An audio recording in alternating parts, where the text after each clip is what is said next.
안녕하세요. 연애유치원 로미 언니입니다. 평범한 여자가 고가치남을 만나는 방법, 그 영상을 보시고 많은 분들께서 좋은 의견을 남겨주셨습니다. 남자분들이 봤을 때 평범한 여자가 고가치남을 만나는 진짜 방법, 이 부분에 대해서 한번 공유를 드려볼게요. 자, 첫 번째, 과거에 전문직을 만났다고 적극 어필한다. 두 번째, 명품을 들고 다닌다. 세 번째, 인스타에 해외여행 명품 오마카세 사진을 올린다. 네 번째, 나이가 40 넘을 때까지 기다린다. 네, 이제 반어법이죠, 이거는. 근데 이제 이렇게 네 가지를 실천하고 계신 미혼 여자분들이 너무 많다 보니까 약간 이제 일침을 놓는 그런 의미로 의견을 올려주신 것 같습니다. 자, 다음 이제 10가지 고가치남을 만나는 방법입니다. 자, 1번 TV를 끈다.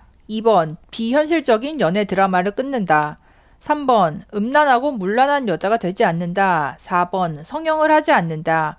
5번 정숙하고 현숙한 여자가 되려고 노력한다. 6번 자존심을 자기 마음에서 없앤다. 7번 높은 자존감만 갖는다. 보통 자존심과 자존감을 헷갈려하는 여자가 많은데 자존심은 타인에 의해 좌우되는 나의 행복도, 자존감은 타인 때문에 좌우되지 않는 나의 행복도이다.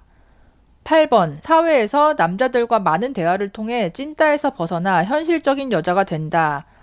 그냥 가벼운 대화나 성관계 말고. 9번 밀당을 하지 않는다.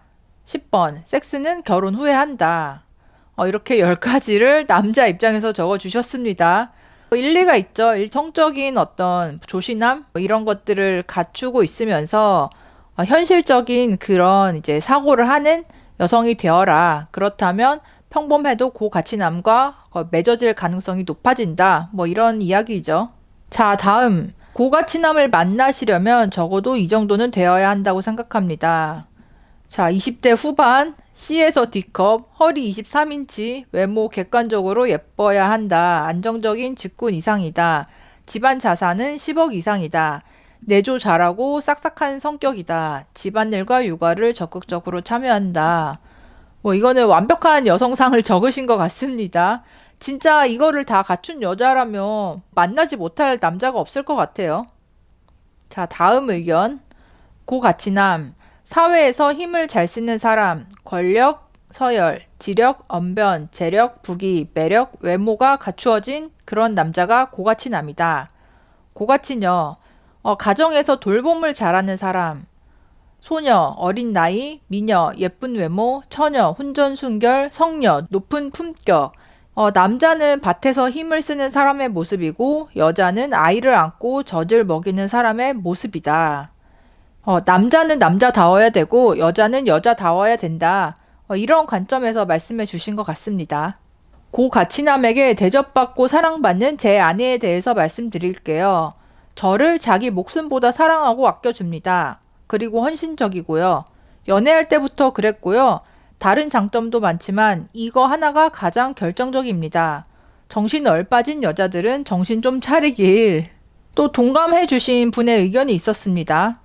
맞습니다. 조금 오래 만나다 보면 다 들통날 과장과 거짓말을 하면서 연애를 이어가려는 여자들이 제법 있었습니다.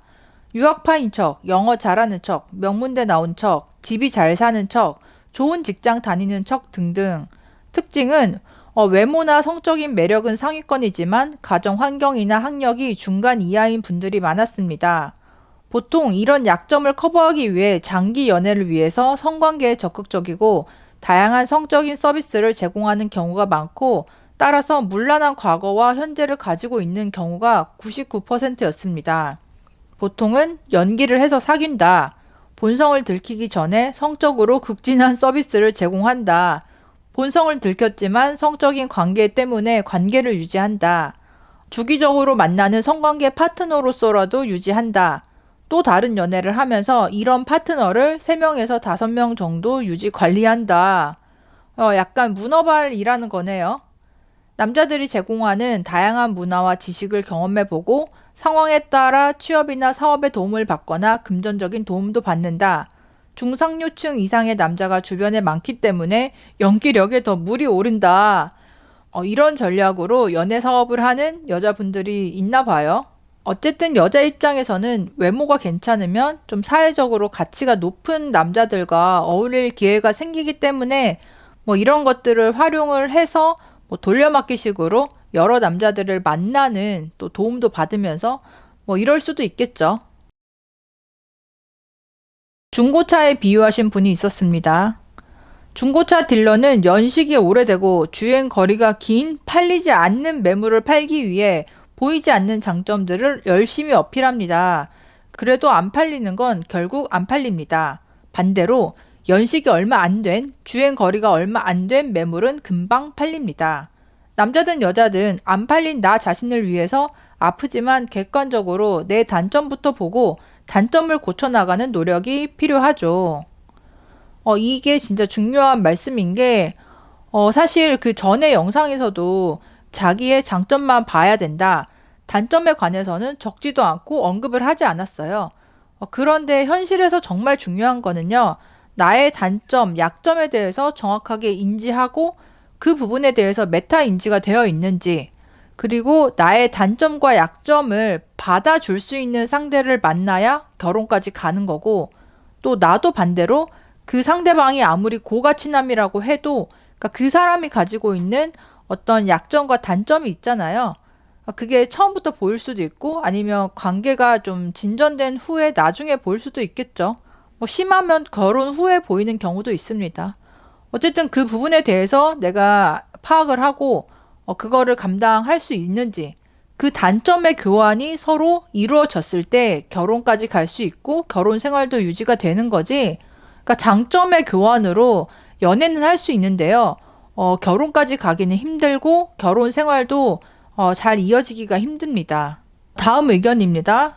근데 자랑거리를 적은 스펙에 뭔가 포인트가 좀 부족한 듯 그냥 보통 여자잖아. 평범한데 고스펙 남이 뭘 알아준다고. 여자들이 모르는 게 고스펙 남들은 아무 여자나 만나니까 그러다 보면 자기가 얻어 걸릴 줄 아는데 고스펙 남은 자기가 마음에 드는 고스펙 희귀 여자를 만나기 위해 지들끼리 상대적인 경쟁을 한다고. 고스펙이 일반 평범한 사람을 만난다는 건 그냥 자기를 장난감으로 보는 거 이상 이하도 아님. 몸 가지고 한 도박의 대가는 평생 결혼 못하는 거. 뭐 이렇게 이제 팩폭을 날려주신 분이 있었습니다. 근데 이 말씀도 맞는 게 고스펙남이 만나고 싶은 고스펙녀, 그러니까 자기처럼 다 갖추면서 나이도 어린 여자, 그런 여자는 굉장히 적잖아요. 그 여자들을 가지기 위해서 남자들도 경쟁을 하고 또 잘해주고 이렇게 공을 들인다는 거죠. 이런 사람들이 설국열차 맨 앞칸에 있는 사람들이고 맨 앞칸에 있는 여자들은 그 앞칸에서만 연애도 하고 결혼도 하는데요. 맨 앞칸에 있는 남자들은 결혼하기 전에는 뭐 중간칸, 꼬리칸까지도 와서 마음껏 이제 돌아다니면서 연애를 하고 뭐 이제 즐기고 한참 그렇게 하고 나서는 다시 맨 앞칸으로 가서 거기 있는 여자와 결혼을 하는 경우가 거의 대부분이라는 거죠.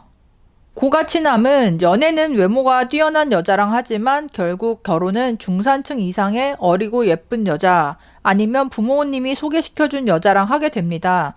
그럴 수밖에 없는 게 부잣집일수록 아버지 말이 곧 법인 경우가 많아요. 부모님 말 안 들으면 눈밖에 나고 카드 뺏기고 쫓겨납니다. 그래서 부잣집 아들이랑 연애는 가능하지만 결혼은 불가능합니다. 뭐 이것도 특히나 한국 사회에서는 정말 맞는 말씀입니다. 집안이 부자일수록 사실 이제 어렸을 때부터 부모님 말씀이 진리이고 법이고 그리고 생각해 보세요. 부모님께 받을 자산이 뭐 몇십억, 몇백억이 있는데 내가 마음대로 결혼을 할 수 있을까요? 없습니다. 사귈 수는 있어도요. 부모님한테 사귀는 여자친구 한번 만나달라고 해도 부모님이 그 여자 스펙을 딱 듣고 아예 이제 냉정하게 거절을 해서 얼굴도 한번 못 보고 그냥 그대로 헤어진 이제 그런 이야기들도 뭐 여러 번 들었거든요. 그리고 자녀가 연애해서 막 빠져서 당장 결혼을 추진한다고 해도요. 결국은 부모가 나서서 냉정하게 파혼시킨다. 뭐 이런 경우들도 은근히 있습니다. 여자분들이 뭐 고가치남을 만나고 싶다. 뭐 이런 욕구 자체는 자연스러운 건데 다만 이런 식으로 그러니까 여자들이 자기만의 생각에 빠져서 그러니까 남자가 나를 어떻게 보는지 그러니까 알지 못하고 그냥 연애해봤으니까, 만나봤으니까 내가 좀 더 노력하고 기다리면 그 정도 남자와 결혼할 수 있을 거라고 생각하는 분들이 생각보다 많다는 거에 저도 좀 충격을 받았고요.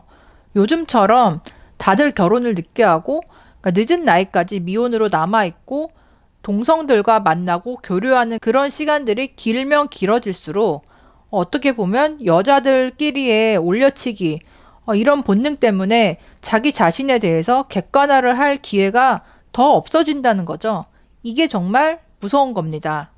남자분들끼리는 뭐 남자끼리 모여서 막 서로 올려치기 해주고 뭐 그런 거는 별로 없잖아요. 근데 여자분들은 확실히 그러니까 서로 그러니까 우정 필터 씌워지면 예뻐 보이고 더 좋은 남자 만나게 될 거야. 뭐 똥차 가고 벤츠 온다. 그러니까 이런 식으로 서로를 응원해 주다 보니까 뭐 물론 이제 이런 것들이 필요할 때도 있는데 또래 남자가 나를 봤을 때 어떻게 볼까? 또 고스펙남 눈에는 내가 어떻게 보여질까? 그러니까 이런 감각을 점점 잃어버리는 여자분들이 요즘에 많아 보인다는 거죠. 고스펙남을 만나고 싶은 거라면, 그러니까 결혼까지 가고 싶은 거라면요. 내가 그 사람의 어떤 약점과 단점을 확실하게 인지하고 받아주고 그냥 내가 먼저 더 맞춰주고 평생 그거를 감내하면서 살아가겠다. 그러니까 이런 각오가 있지 않는 이상은 그냥 얄팍한 나의 어떤 주관적인 장점, 뭐 예쁜 외모 이런 걸로 어필해서는 결혼도 되지 않을 뿐만 아니라 운 좋게 결혼이 돼도 몇 년 살다가 튕겨져 나오는 분들 뭐 많이 있습니다. 평범한 여자가 고가치남을 만나는 방법 어떻게 생각하시나요? 댓글과 또 사연으로 의견 남겨주시면 소개하도록 하겠습니다. 그럼 다음에 또 만나요. 안녕.